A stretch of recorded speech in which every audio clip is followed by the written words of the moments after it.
नमस्कार, मी शंतनू आणि आपण बघत आहात एससीएन न्यूजच्या माध्यमातून प्रस्तुत केलेला सिन्नर नगरपालिका निवडणूक 2025 या पार्श्वभूमीवरचा विशेष कार्यक्रम धुरळा. आपण आजच्या या धुरळा कार्यक्रमाच्या माध्यमातून संवाद साधणार आहोत सिन्नर नगरपालिकेतील प्रभाग क्रमांक 7A आणि 7B येथून भारतीय जनता पार्टीच्या माध्यमातून उमेदवारी करणाऱ्या दोन्ही उमेदवारांशी.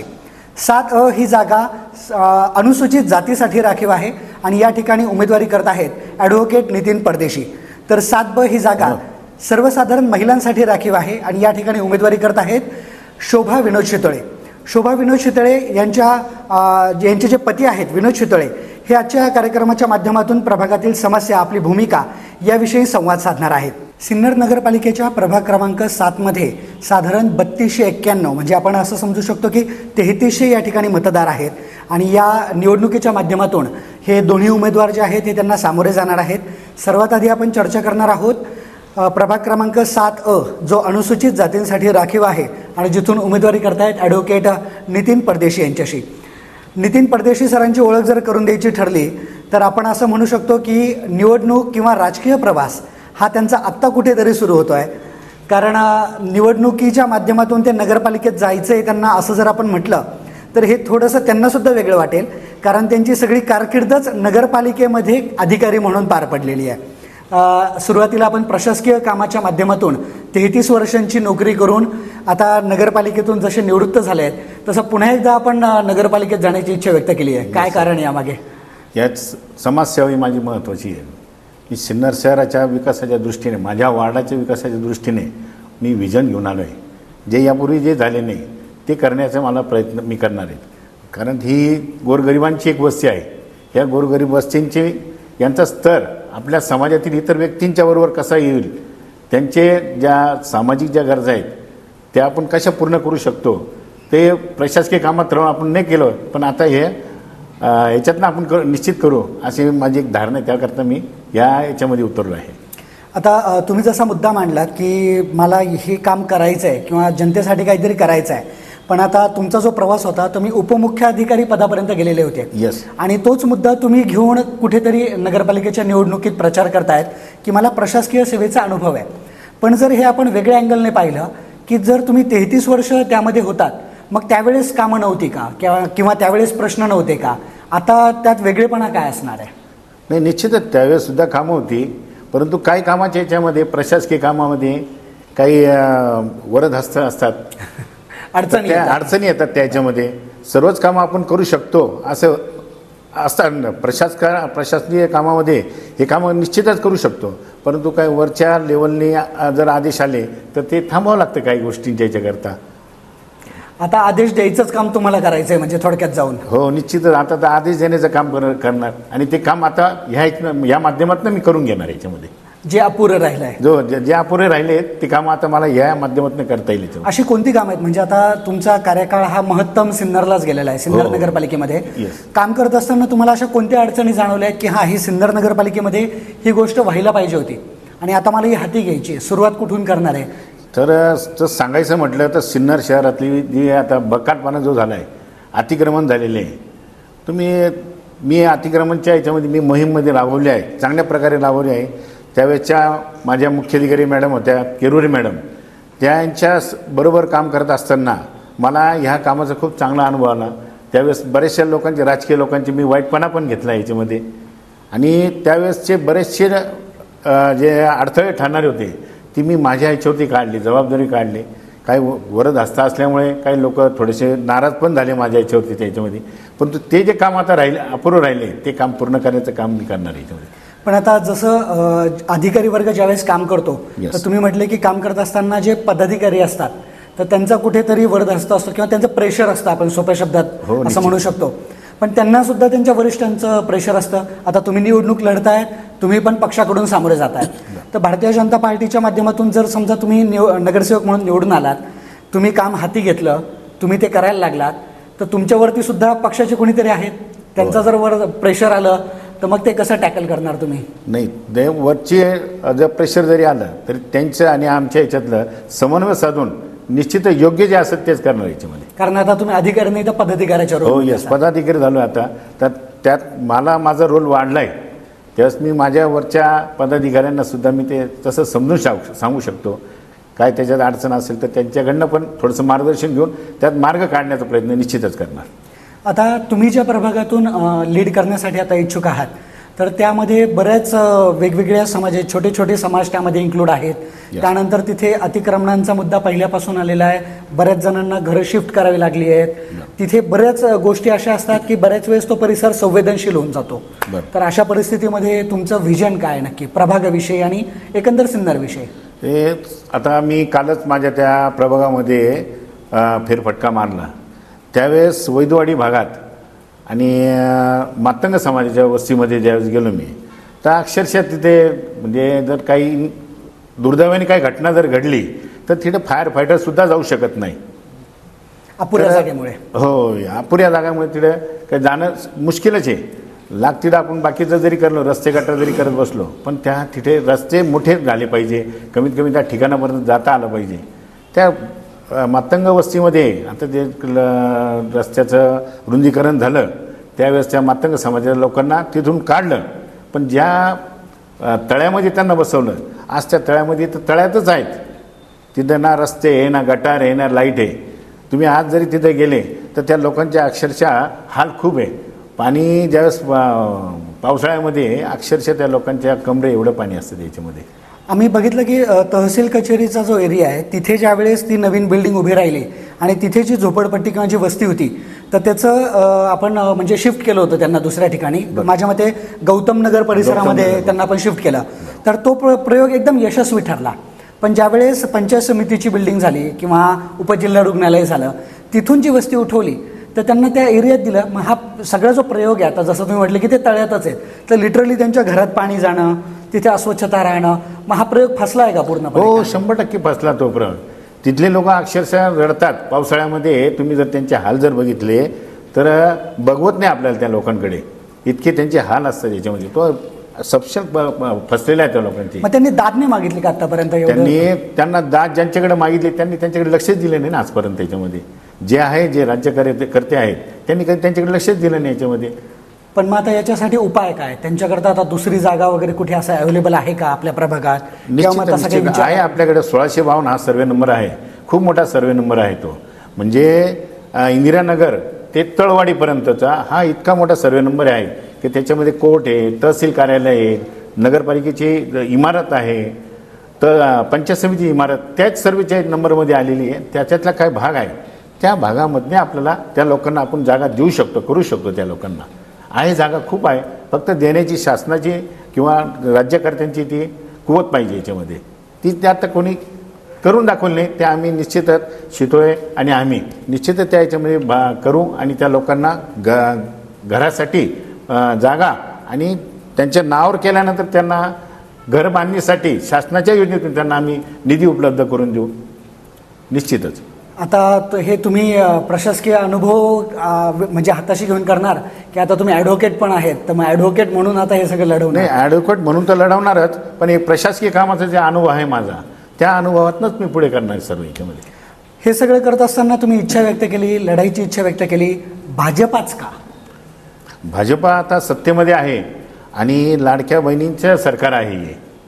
अच्छा. त्यामुळे सर्वसाधारण जनता जी आहे ती भाजपच्या मागे आहे. त्याच्यामुळे आज सर्वीकडे बिहारमध्ये सुद्धा भाजपची सत्ता आली. लोकांच्या मनामध्ये भाजप आहे, सर्वसाधारण लोकांच्या मनामध्ये भाजप आहे आणि म्हणून मी या भाजपामध्ये आलो. पण मग म्हणजे सत्ता काबीज करण्यात यश मिळेल का पूर्ण? हो, 100% सत्ता काबीज करण्याचा आम्ही प्रयत्न करणार. त्यामध्ये मग आता आपण जर असा विचार करायचा ठरवला की आपल्याला या सगळ्या प्रभागाचा तुम्ही आता विचार केला की हे आपल्याला अशा पद्धतीने करायचं, हे करायचं आहे, असं पूर्ण सिन्नरसाठी आणखी काही वेगळं विजन आहे का? की जर समजा तुमची सत्ता आली किंवा तुम्ही निवडून आलात आणि तुम्ही सत्तेत सहभागी झालात, आजकाल युती आघाड्या कोणाच्याही होऊ शकतात, कुठेही होऊ शकतात, तर ते काही म्हणजे आता राजकीय पंडित जरी खाली आले तर ते सांगू शकत नाही आता काही. तर अशा परिस्थितीत सिन्नरसाठी काही एक वेगळं विजन आहे का तुमच्याकडे? हो, निश्चितच. आपण सिन्नर शहराचा जो विस्कळीत झालेला पाणी पुरवठा आहे, हा विस्कळीत पाणी पुरवठा सुरळीत कसा करता येईल.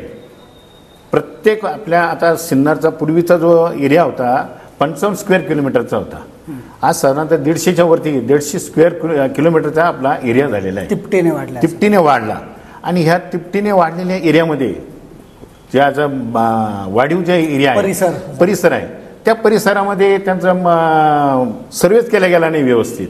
अच्छा. त्या वस्त्यांपर्यंत पाईपलाईन गेलेलीच नाही. आज जर आपण म्हटलं तर सरदवाडीच्या शेवटच्या टोकापर्यंत, लोणारवाडीच्या आपल्या जे आता उसने बाबाच्या पुढे आहे त्या साईडला अजून पण तिकडनं आपली पाणीपुरवठा लाईन आलेली आहे तिथं सुद्धा नाही.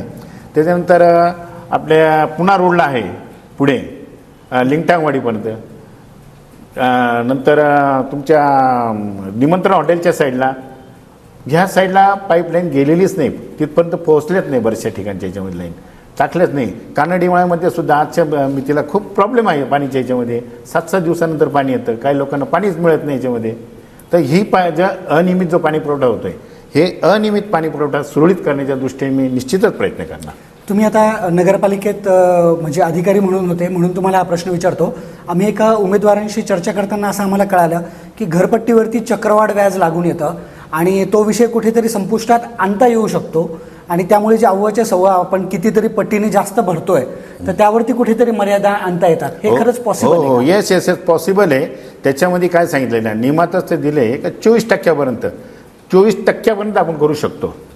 पण राज्यकर्त्यांनी त्यावेळेस केलं नाही. मी बरेचशा वेळेस त्यावेळेस सांगायचो, जे होते पदाधिकारी जे असते त्यांना मी सांगायचो हे इतकं खूप आहे ही व्याज, आपण याला कमी करू शकतो, इथपर्यंत आणू शकतो. 10% 12% जरी केली तरी लोक निम्म्यावरती आणली तरी नियमित भरणाऱ्या लोकांना सुद्धा त्रास होतो याच्यामध्ये. नगरपालिकेत काम करताना सिन्नरसाठी सर्वात मोठी समस्या कोणती आहे?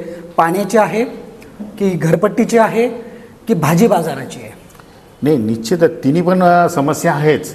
कम्पॅरेटिव्हली जास्त त्रासदायक आहे. आता तुम्हाला सांगतो घरपट्टीची आज इतर नगरपालिकेच्या दृष्टीने सिन्नरची जी घरपट्टी आकारली जाते हे अव्वाच्या सव्वा आहे.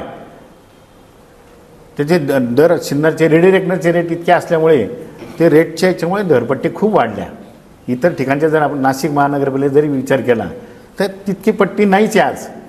आज नाशिक महानगरपालिकेत जर 1000 रुपये असेल तर इथं 15-16 रुपये त्या घराला टॅक्स येतोय. तर ते कम्पॅरेटिव्ह जर बघितलं लोक तेच म्हणतात का तिथल्या आणि इथल्या याच्यामध्ये खूप फरक आहे. तो जो टॅक्स आहे तो इथं कमी झाला पाहिजे. याच्यामध्ये जोडीदार चांगले मिळालेत का हो, प्रभागामध्ये? निश्चितच माझा जो जोडीदार आहे विनोद शितोळे यांचे मिसेस आहेत, परंतु त्यांच्या याच्यातनं विनोद शितोळे हे एक इंजिनियर असल्यामुळे आणि मी वकील असल्यामुळे मला याच्यातली बरीचशी या आहे कामाची माहिती असल्यामुळे निश्चितच आम्ही त्याच्यामध्ये सिन्नर शहराच्या त्या प्रभागामध्ये आणि शहरामध्ये निश्चितच विकास करू. चांगल्या पद्धतीने मला जोडीदार मिळाले आहेत. प्रभाग क्रमांक 7B मधून ज्यांची उमेदवारी आहे, खरं तर ही जागा सर्वसाधारण महिला यासाठी आरक्षित आहे आणि तिथून भारतीय जनता पार्टीच्या माध्यमातून उमेदवारी करतायत शोभा विनोद शितोळे. खरं तर आता शोभा विनोद शितोळे यांच्या माध्यमातून विनोद शितोळे हे आपल्याशी संवाद साधणार आहेत. कारण विनोद शितोळे हेच त्या प्रभागातून निवडणूक लढण्यासाठी इच्छुक होते, पण आपल्याकडे आरक्षणांचा जो विषय आहे त्यामुळे ती जागा सर्वसाधारण महिला या जागेसाठी राखीव झाली आणि त्यामुळे पत्नी ज्या आहेत विनोद शितोळे यांच्या त्यांना त्या ठिकाणावरून लढवण्याची इच्छा त्यांनी व्यक्त केली आणि भाजपाकडून त्यांनी उमेदवारी सुद्धा मिळवली आहे. विनोद शितोळे यांची ओळख करून देताना परदेशी सरांनी सांगितलं की मी वकील आहे, ते इंजिनियर आहे. तर दोन्ही उच्च शिक्षित चेहरे तुम्ही समोर घेऊन जायचं ठरवलंय का? होय होय होय. काय आहे, प्रथमतः मी तुमच्या जल्लोष टीमचं आणि तुमचं आभार आणि अभिनंदन करतो का आमच्यासारख्या जे उमेदवारांचे तुम्ही व्यथा आणि आमचे जे उद्देश ते तुम्ही जनतेसमोर मांडणार आहात. तसं जर पाहायला गेलं तर गंगावेशीच्या बाहेरचा जो भाग आहे तो भाग म्हणजे हा झोपडपट्टी आणि हा दुर्बल घटक आहे, अतिदुर्गम भाग आहे. या दुर्गम भागाला आत्तापर्यंत एवढे दिवस झालेले तिथे 1985ला माझे चुलते म्हणजे रामाबापू धनगर हे तिथे नगरसेवक होऊन गेले. याच्या अगोदर तिथल्या गावातले जे प्रस्थापित आहेत त्यांनीच तिथे राज्य केलेलं आहे. परंतु 1985ला ज्यावेळेस झोपडपट्टीने एक क्रांती केली आणि सर्वानुमते एक उमेदवार दिला ते माझे चुलते म्हणजे रामाबापू धनगर, कैलासवासी रामाबापू धनगर. खरं तर पाहायला गेलं या झोपडपट्टी भागामध्ये आत्तापर्यंत भरपूर असे राज्यकर्ते येऊन गेले, पण या झोपडपट्टीकडे वेगळ्या उद्देशाने ते प्रस्थापित पाहत होते. ही लढाई खरं म्हणजे प्रस्थापितांच्या विरोधात विस्थापनाची लढाई आहे.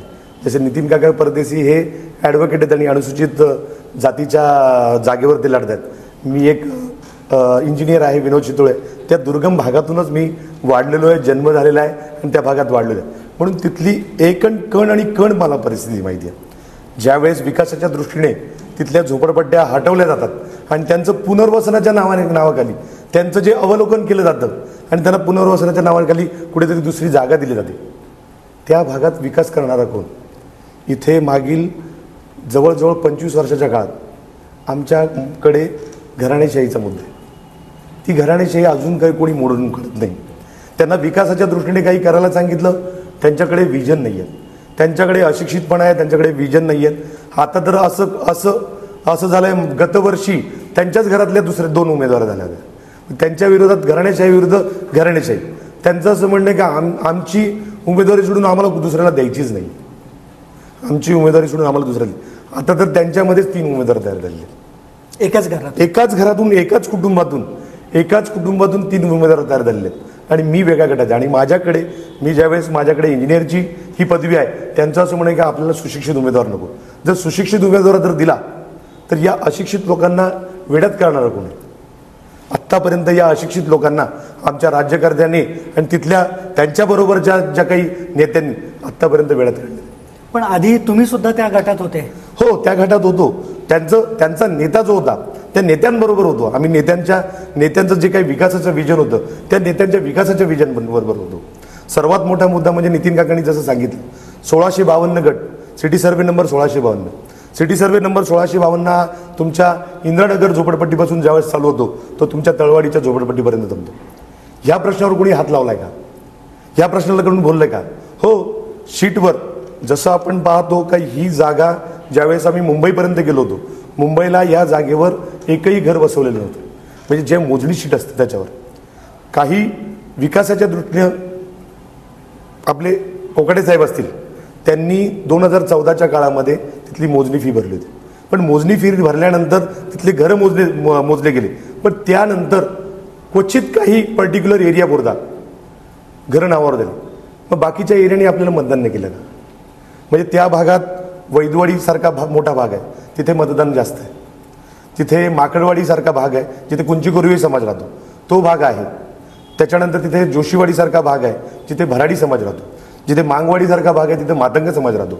जिथे वडारवाडी सारखा भाग आहे तिथं वडार समाज राहतो. जिथे गौतम नगर सारखा, जे आता तुम्ही म्हटले का गौतम नगरचं काही वसवले, तिथं हरिजन समाज राहतो. जिथं कुंभार भट्टीचा जो एरिया घेतला तर तिथे कुंभार समाज राहतो. त्याच्यानंतर काही पाण्याच्या टाकीव आणि एकलव्य नगरमध्ये तिथे आदिवासी समाज राहतो. खडकपुऱ्यावर आपला मुस्लिम समाज राहतो. खडकपुऱ्यावर अजून इतर समाजाचे काही लोक आहेत. हा संपूर्ण भाग जो आपण गारुडवाडीमध्ये गारुड समाज राहतो, हा संपूर्ण भाग जर आपण जर पाहिला तर एक खरा म्हणजे 12 बलुतेदार आणि वंचित घटकांचा हा प्रभाग आहे. या वंचित सगळे छोटे छोटे समाज आहे आणि सिन्नरमध्ये ज्या 3 समाजांचं प्राबल्य आहे, हो, त्यांची संख्या फारच कमी आहे. असा म्हणजे क्वचितच असे क्वचितच तिथे जर आतापर्यंत राज्य केलं असेल तर आमच्या वैदुडेच्या भागामध्ये मधूनच त्या माणसाने राज्य केलं. कारण तुमचं वैदू समाजाचंच मतदान तिथे जास्त आहे, त्यामुळे साहजिकच वैदू समाजातलाच माणूस तिथे निवडून आलेला आहे. 1985 साली ज्यावेळेस आमचे चुलते नगरसेवक होते त्यावेळेस आम्ही आमच्याच समाजाने एक शब्द दिला होता का प्रत्येक वेळेस हा वेगवेगळ्या घटक पक्षाला आपण ती जागा दिली पाहिजे. कामं करणारे भरपूर राहतात. जसं आता आम्ही आज MIDC असो किंवा बाहेर एखाद्या दुसऱ्या संघटनेच्या मार्फत असो कामं करत असतो. साहेबांशी, कोकाटे साहेबांबरोबर पण राहिलो. त्यांनी त्यावेळेस आमच्या 2 समाजाच्या, आमच्या म्हणजेच आमचा एक समाज आणि त्याच्याबरोबरीनं कुंची कोरवे समाज यांना त्यांनी न्याय दिला आणि तो कुंची कोरवे समाजाचा माणूस तिथं आम्ही झेंडा लावला.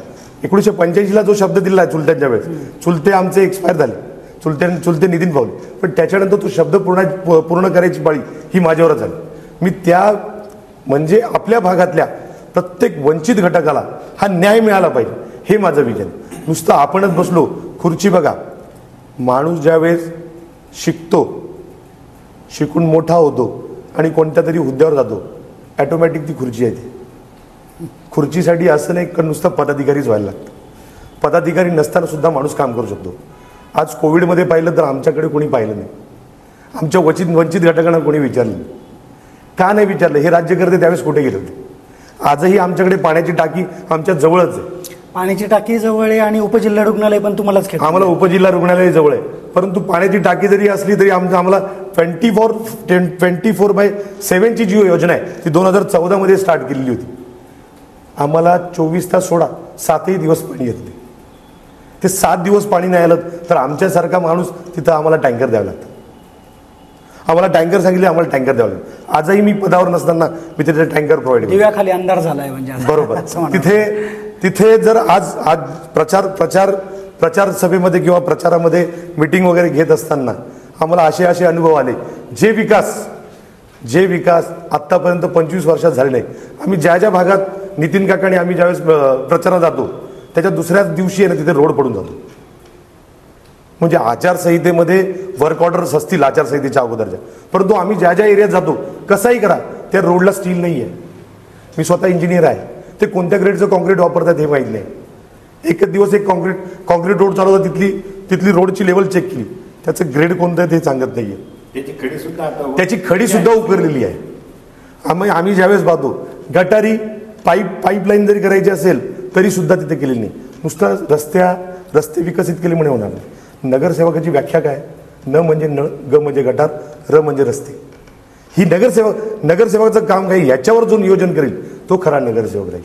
परंतु 25 वर्षापर्यंत आमच्याकडे ना नळ नाही, ना गटारी नाही, ना रस्त्यांचा विकास नाही. हा होतोय ज्यावेळेस प्रस्थापितांना, ज्यावेळेस आमच्यासारख्या विस्थापितांचा ज्यावेळेस फटका पडतोय, कारण आम्ही दोघंही सुशिक्षित उमेदवार आहोत. भले माझ्या नशिबात नसेल, माझ्या सौभाग्यवतींच्या नशिबात असेल, परंतु कामं करणारा मीच आहे. त्यांना काही काम करू देणार आहेत की नाही? नाही, 100% म्हणून ठेवणार आहे. 100% त्यांना काम करून देणार आहे, कारण सरकारने 50% महिलांना आरक्षण दिलं आहे.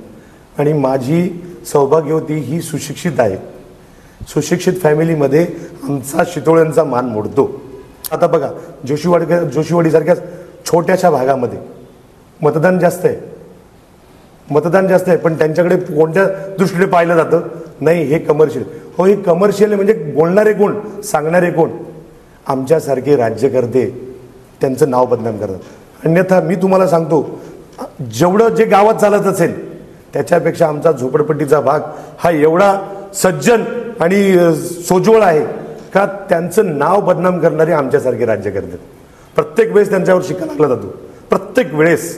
कारण हे पैशावर वोट होतं नाही, त्याची सवय यांनी लावून घेतलेली आहे. हे फक्त म्हणतात, आमचा एकही माणूस आमचा पैसे घेऊन मतदान करत नाही. एकही माणूस. हे खरं म्हणजे डॅशिंग स्टेटमेंट म्हणावं लागेल. एकही माणूस आमचा पैसे घेऊन. आणि आम्ही बऱ्याच वेळेस बघितलंय असं की झोपडपट्टी एरियाला तो एक शिक्का बसवून दिलाय की म्हणजे शेवटच्या तासामध्ये मतदान करणं, तुम्ही किती समाज प्रबोधन करा, तुम्ही किती मत मांडून सांगा, तुम्ही किती व्हिजन मांडा, शेवटच्या क्षणी पैसा आणि बाटली याचा वापर करावा लागतो ना इलाजाने, असं आम्हाला ऐकिवात येतं. नाही. आता तिथेच शिकताना तुम्ही इंजिनियर झालाय, तुम्हाला माहिती आहे तुमचा परिसर हा अशिक्षित जास्त आहे, म्हणजे अशिक्षितांचा भरणा जास्त आहे तिथे. तर मग त्याच्यासाठी काही वेगळा विचार केलाय का की त्यांना आयुष्यभर आता आपण असंच म्हणणार की हा भाग अशिक्षित म्हणून मग दुर्लक्षित करायचा? नाही, तुम्हाला एकच सांगतो, बाबासाहेबांचं एक ब्रीदवाक्य आहे, बाबासाहेब आंबेडकरांचं, शिका, शिकवा, संघटित व्हा आणि संघर्ष करा.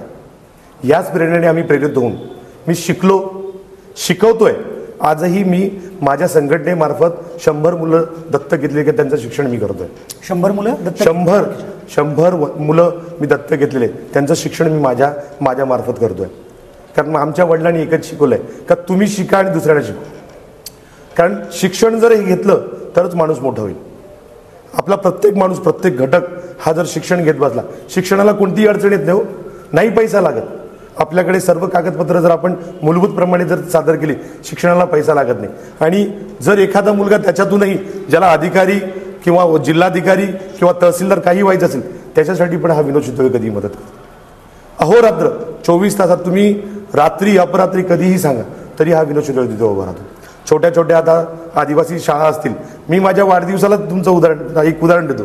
माझ्या वाढदिवसाला बाहेरचा खर्च टाळून मी त्या आदिवासी मुलांसाठी एक आश्रमशाळेसाठी, आदिवासीच्या आश्रमशाळेसाठी मी तिथे माझा निधी दिलेला आहे. का? बाहेरचा खर्च टाळायचा. कारण हे केलं पाहिजे. त्यांना जर आसरा, त्यांना निवारा, त्यांना पुस्तकं, त्यांना वह्या, त्यांना गणवेश जर मी प्रदान केले तर तो माणूस तिथं शिक्षणासाठी तो आतुरतेने तिथे जाईल. हे माझं विजन आहे. मला आता माझ्या या प्रचार सभेत जात असताना बहुतेक लोकांनी मला सांगितलं का तिथे अंगणवाडीची गरज आहे, तिथे बालवाडीची गरज आहे. याच्याकडे अजूनपर्यंत एकही राज्यकर्त्याने पाहिलं नाही. आमच्याकडे जे प्रस्थापित आमदार असतील, खासदार असतील, ज्यावेळेस येतात ना, नाक दाबून येतात, त्यांना गलिच्छपणा वाटतो. परंतु हे गलिच्छपणा करण्याचं पण काम या प्रस्थापितांचंच आहे. त्यांनी जर या एरियाकडे जर लक्ष दिलं असतं, म्हणजे 2014च्याच सभेत सांगतो तुम्हाला, विजन खूप मोठे आहेत का मला रस्ता मोठा पाहिजे, मला इथून हे मंदिर दिसलं पाहिजे, इथले डुकरं माकडं सगळे काढून टाकायचे आहेत. हे काढत असताना त्या प्रस्थापितांनी दुसऱ्या ज्या ठिकाणी आमच्या लोकांना वास्तव्य केले त्या लोकांकडे पाहिलं का? त्यांना गटारीची सोय केलेली का? त्यांना नळ्यांची सोय केलेली का? त्यांना मीटरची सोय केलेली आहे का? त्यांना मला असं वाटतं लाईटीची सोय केली आहे? काहीच सोयी नाही आहेत. पण 5 वर्षांनी यायचं, आमच्याकडे भाषणं ठोकायचे, भाषणं ठोकले आणि तुमचं हे करून देतो. आत्ताच बघा, जोशीवाडीमध्ये समाज मंदिराच्या कामासाठी खूप दिवसापासून नारळ फोडलेले आहेत, खूप दिवसापासून, परंतु त्याची वर्क ऑर्डर नाही. आत्ता काल परवाच नाही म्हणे वर्क ऑर्डर आली, आता आपण चालू करू. आम्ही ऐकलं की जागा अपुरी आहे तिथे किंवा काहीच नाही साहेब. जर आपण ठरवलं, मी तुम्हाला एकच सांगू, आपण जर निश्चय बांधला तर काहीही होऊ शकतं. तिथला गोंदेश्वर मंदिराला जो जुना रस्ता आहे, त्या रस्त्याने जर तुम्ही जाशाल, एवढे खड्डे पडलेलेच आहेत, नाहीये व्यवस्थित रस्ता. बंदिस्ते गटारी अजिबात नाही. कारण पर्टिक्युलरली माणूस आमचा राज्यकर्ता एका पर्टिक्युलर भागातून येतो, तो बाकीच्या ठिकाणून मतदान घेत नाही का? मतदान सगळीकडून घेतात, मतदानाचा वापर करून घेतात, परंतु काम एकाच ठिकाणी केलं जातं. आमच्याकडे अशी काही उदाहरणं आहेत. व्यायामशाळा बांधल्या पण, पाडल्या पण, परत तिथेच केल्या, पण एकाच ठिकाणी. अच्छा. कुंची कोरवे समाजाला समाज मंदिर दिलं, 3 वेळेस नारळ फोडले. बरं, आमदारांनी पण फोडले आणि आता जे खासदार आहेत त्यांनी पण फोडले होते. करताना केलं 11 लाखाचा नफा फंडातून दिलेला आहे. मला एक सांगा, जर तुमची 6 लाखाचं समाज मंदिर वडारवाडी भागात झालेलं आहे, ते मंदिर जर स्लॅबचं आहे, परंतु आमचं 11 लाखाचं जे समाज मंदिर कुंची कोरवे समाजाला दिलंय ते पत्र्याचंच आहे, मग हा निधी कुठे जातो? लोकांना सांगायचं आरक्षण आहे. आपल्या जागेत कामं होत नाही का? तर आरक्षण आहे. मग मला सांगा, जर आरक्षण जर होतं, मग आत्ता या आचारसंहितेनंतर जी कामं होत आहेत, म्हणजे आरक्षण हटलंय का? आरक्षण हटलं म्हणूनच विकास कामं होत आहेत ना. मग हे विकास कामं कोणत्या जीवावर होतात? हे स्वतःच्या खिशातून करतायत. मी माझ्या एरियातल्या सगळ्या मतदारांबंधूंना सांगतो, तुम्ही जे कामं आता येत आहेत ना, करून घ्या, कोणाला विरोध करू नका. कारण हे कोणाच्या खिशातून नाही आहे, हे आपलेच पैसे आपल्यासाठी येतात. आता ते तुम्हाला रस्ते मिळतात ना, वटे करून घ्या, त्याची मलमपट्टी आपण नंतर करू. ती कॉन्क्रीटची जर ग्रेड पाहिली, मी इंजिनियर आहे, जर तुमच्या ॲब्स्ट्रॅक्ट शीटमध्ये जर समजा 6 इंचीची जाडी जर असेल, तर तुमचे रोड हे जे केले 3-3 इंचाचे केले, मग बाकी 3 इंचाचा माल गेला कुठे? त्या रोड कॉन्क्रीटमध्ये स्टीलचा वापर केला पाहिजे, तो रोड टिकतो, त्याची ग्रेड टिकते, त्याची स्ट्रेंथ आपण चेक करतो. या टेक्निकल गोष्टी या प्रभागातल्या कोणत्याच लोकांना माहिती नाही. मी तर असं पाहतोय, काही तर एवढे बोगस वोटिंग्स करतायत, बोगस वोटर्स आमच्याकडे डावलेले आहेत. मी तुम्हाला सांगतो, आमच्या प्रभागात तुम्ही जसा आकडा सांगितला 3291, साहेब फक्त 2600 लोक राहतात. 2606 मतदार हे आमच्या एरियात राहतात. बाकीचे मतदार आले कुठून? याचं कोणी विचार? आमच्याकडे काही राज्यकर्ते, त्यांच्याकडे बंडलच्या बंडल वोटर्स कार्ड आहेत. कारण आम्ही मतदारांना काय करतो, म्हणजे ताब्यात घेतलेले आहेत, ताब्यात ठेवलेले आहेत. का घेतलेले आहेत?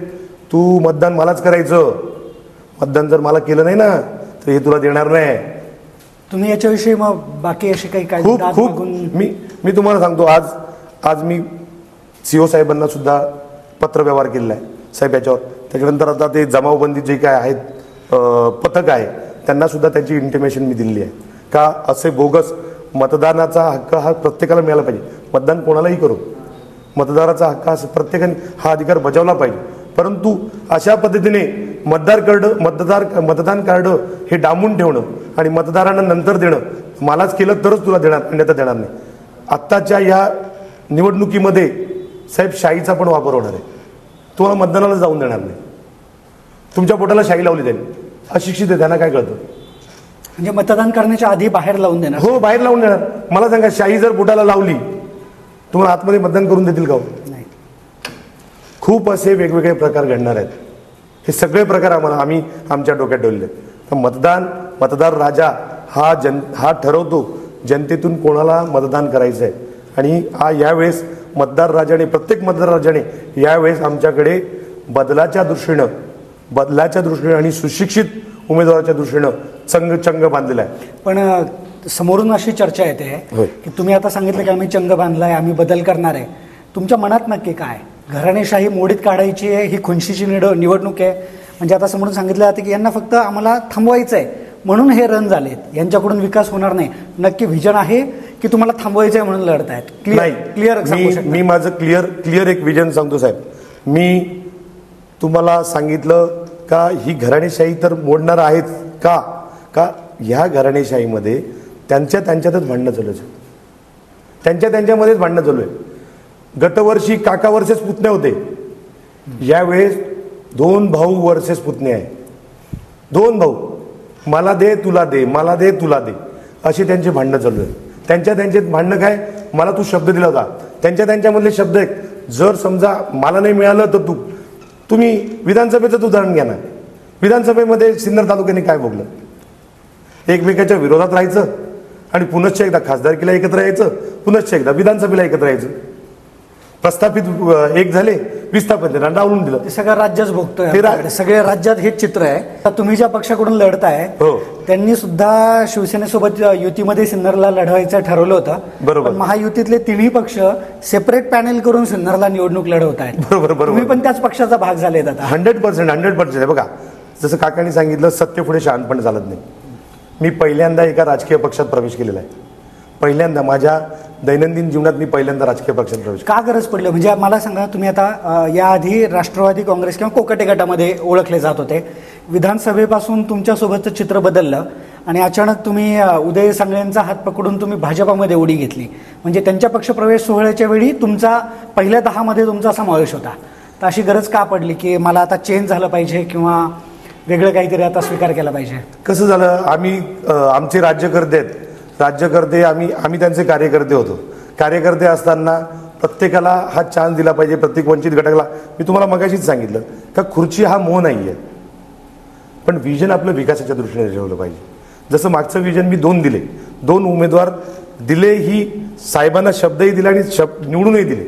नाहीतर गतवर्षीही त्यांचा पराभव असता आणि पराभव एकदा झालेला आहे. मागील 14 महिन्याच्या काळामध्ये आता जे काही मागचे उमेदवार आहेत त्यांचा पराभव झालेला आहे. परंतु तो पराभव झाल्यानंतर आपल्या झोपडपट्टीतला कोणी नेतृत्व करणार नाही म्हणून मी साहेबांबरोबर गेलो. विकासाचं ज्यावेळेस आपण विजन सांगतो त्याच्याकडे बिलकुल लक्ष द्यायचं नाही. फक्त आपले पोटं भरायचे, आपला चहा कसा चालेल, आपलं पोटपाणी कसं चालेल याच्याबद्दलच विचार करायचा.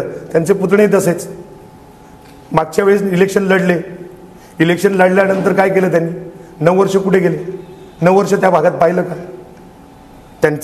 त्यांचेही राज्यकर्ते आमदार होते, आता तर खासदार आहेत. त्यांच्याकडून काय आणलं आमच्या भागासाठी? आमच्या या झोपडपट्टी भागासाठी त्यांनी काय केलं? ऐन इलेक्शन आलं, आम्ही करू, मी माझ्या पैशाने करतो, मी माझ्या रुबाबाने करतो. हो, त्याला काहीतरी विजन लागतं. निव्वळ फक्त तरुण पोरांना टवाळक्या करणाऱ्या पोरांना बरोबर घ्यायचं, टवाळकी करायची आणि निवडणूक लढवायची, हा अजेंडा नाही. आणि आज माझं खरं सांगतोय, मागच्या 1.5 वर्षापासून आपले खासदार साहेब असतील, आपल्या सिन्नरमध्ये काही काम झालंय का? तर ते विरोधात आहेत, विरोधी सत्तेत आहेत. सत्तेच्या पाठीमागे जावं लागेल. सत्तेच्या पाठीमागे जाण्यासाठीच आम्ही उदय भाऊंनी ज्यावेळेस आम्हाला विचारलं का मी भारतीय जनता पार्टीमध्ये पक्षप्रवेश करू का, भाऊंना एवढंच सांगितलं, आमच्या बारीक वंचित घटकांचे जर तुम्हाला कामं करायची असतील तर तुम्हाला सत्तेच्या पाठीमागे जावं लागेल. त्या सत्तेच्या पाठीमागे गेले तरच आपल्या या वंचित घटकांचे कामं होतील. आणि या वंचित घटकांचे कामच करण्यासाठी मी सक्षम आहे. नितीन काका सक्षम आहेत. नितीन काका एक निवृत्त अधिकारी आहेत. मी MIDC मध्ये एक छोटे मोठे मी ठेकेदारीचे काम करतो. माझ्याकडे आर्थिक क्षमता आहे. जरी उद्या मी कोविडमध्येच सांगतो तुम्हाला, कोविडमध्ये CSR फंडामधून आपल्या सिन्नर उपजिल्हा रुग्णालयाला 1.5 कोटीचं साहित्य दिलेलं आहे. याची फोटोबाजी नाही केली, याची जाहिरातबाजी नाही केली. मला चमकोगिरी आवडत नाही. कोविडमध्ये 1.5 कोटीचं साहित्य दिलेलं आहे. तुम्ही विचारा ते पण तहसीलदार साहेब ज्यावेळेस होते त्यांच्या मार्फत दिले आणि आता आपले कोकाटे साहेब त्यांच्या मार्फत दिले. सर्व प्रयत्न करणारं मी. या छोट्या आता तिथे प्रत्येक वंचित घटक असेल किंवा सिन्नर तालुक्यातले असतील, नाशिक जिल्ह्यातले असतील, प्रत्येक माणूस तिथे वाचला गेलेला आहे. असं काम झालं पाहिजे. अशा कामातून आजही आपल्या एरियामध्ये काहीही असो, सामाजिक सांस्कृतिक कार्यक्रम असो किंवा एखादी पाण्याची अडचण असो, एखाद्याला दवाखान्याची मदत असो, एखाद्याला शिक्षणाची मदत असो, तर हा विनोद शितोळे पदावर नसताना सुद्धा करतो. आजही करतो, आस्थागायत करतो. का आमच्यासारख्या लोकांना बघत नाही. आमचा कधी गुणगौरव करतात का हो? तरी सुद्धा मी माझ्या पोरांसाठी गुणगौरव सोहळा ठेवलेला होता सिन्नर वाचनालयात गुणगौरव सोहळा. जागतिक महिला दिनाच्या दिवशी आमच्या इथल्या महिला आहेत त्यांचा सत्कार सोहळा ठेवला होता. या महिलांमध्ये ज्या काही बचत गटाच्या ज्या योजना आहेत त्या आत्तापर्यंत आमच्या एरियात कोणी सांगत नाहीत. का सांगत नाहीत? सांगितल्यावर सगळं पितळ उघडं होईल. तर या गोष्टींना आम्ही मार्गदर्शन करतो. माझ्याकडे माझ्या ऑफिसमध्ये येणारा प्रत्येक घटक त्याला माझी मदत केली जाते. माझं विजन शेवटी एकच आहे, या भागातला विकास हा माझा मूळ उद्देश आहे. बाकी घराणेशाही ज्यांची चालणार आहे त्यांची चालायचीच आहे. त्यांची मोडीत काढायची जनता ठरवणार आहे. त्यांना मोडून काढायचं का काय करायचं हे जनतेच्या हातात आहे. फक्त मी जनतेच्या समोर आज एवढीच साथ घातलेली आहे. मी एक सुशिक्षित उमेदवार आहे आणि मी तुमच्याबरोबर अजून एक सुशिक्षित उमेदवार टाकलेला आहे का ज्या माणसाला नगरपालिकेचा पुरेपूर अनुभव आहे. तुमचे अतिक्रमणाचे असो, तुमचे घरपट्टीचे असो, तुमच्या कचरा व्यवस्थापनाचे असो, हे सगळे प्रॉब्लेम्स सॉल्व्ह करणारा, कागदपत्र गिरवणारा जर नितीन काकांनी खाली जर सांभाळलं, मी आहे ना मुंबई दिल्ली फिरायला, मी दिल्लीपर्यंत पण ताकद ठेवतो कामं करून आणण्याची. काय झालं की तुम्ही छोट्या समाज मंदिरांचा विषय घेतला, पण एक असं मंदिर तुमच्या प्रभागामध्ये येत आहे की जे जगप्रसिद्ध आहे, गोंदेश्वर मंदिर. तर तिथे तुम्ही सांगितलं की येण्या जाण्याचा रस्ता नाही आहे. तिथे गेल्यानंतर सुद्धा काही अडचणी येत आहेत. तर एकंदर त्याविषयी आता तुमचं विजन काय असणार आहे? हे बघा, ते गोंदेश्वर मंदिराच्या नावाखाली आमच्या तिथे जोशीवाडीत एवढा त्रास चालू केलेला आहे राज्यकर्त्यांनी. खूप मोठा त्रास चालू केलेला आहे. ॲक्च्युअल अगोदर जर पाहायला गेलं तर तो गोंदेश्वरीचा रस्ता आमच्या जोशीवाडीच्या भागातूनच होता.